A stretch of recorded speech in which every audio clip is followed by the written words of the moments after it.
Okay, so I throw a lot of jerk baits. I've been doing it for years. It's something that I've caught a ton of huge fish on. And the question I get asked all the time is, how do I become a better jerk bait fisherman?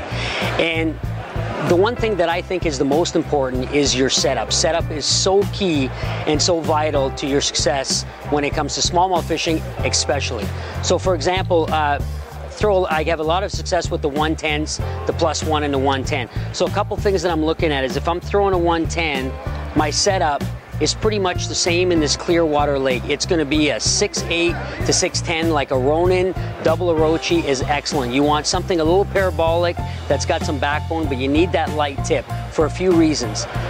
The distance of cast is really key, and this is one of the main reasons that I use a spinning instead of a bait caster, is how far I can make a cast with a spinning.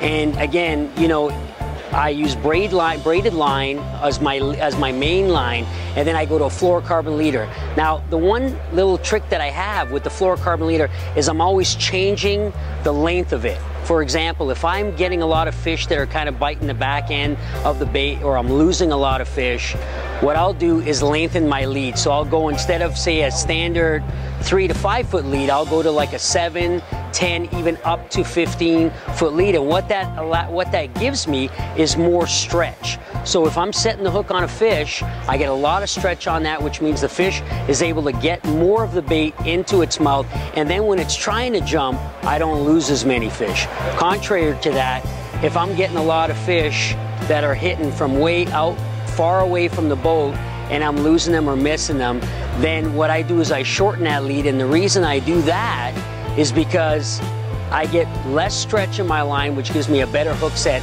from a long ways away.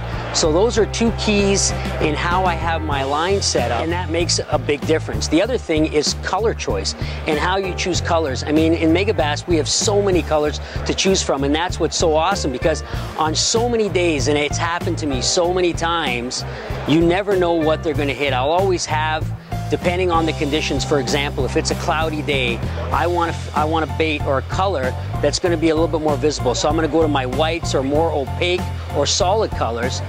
On the other side, if it's a sunny, clear, and calm day, then I start looking at more of my translucent colors, you know, see-through colors where the fish can't really see it as well. You know, they get very spooked. So something that's too bright and too flashy could turn them off. And again, the mood of the fish matters as well. So when they're aggressive, you can probably get them on a bunch of different colors. You know, you can get them on some bright ones, you can get them on some translucent colors.